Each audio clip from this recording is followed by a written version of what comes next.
இப்ப நீ இருக்கிற மனநிலையில உனக்கு ஆறுதலா பேசுறவங்க எல்லாரும் நல்லவங்களாவும், உன் நல்லதுக்காக கண்டிப்பா நடந்துக்கிற எல்லாரும் கெட்டவங்களா தான் தெரிவாங்க.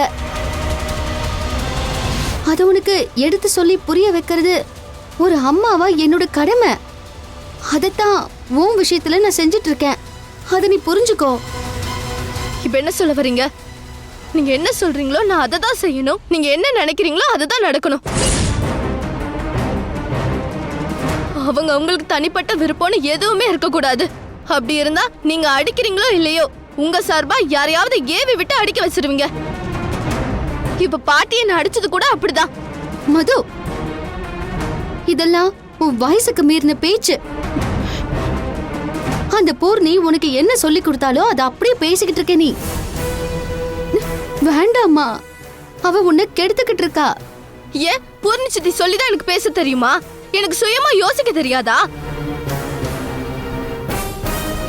நான் இப்ப பெரிய பொண்ணுதான்.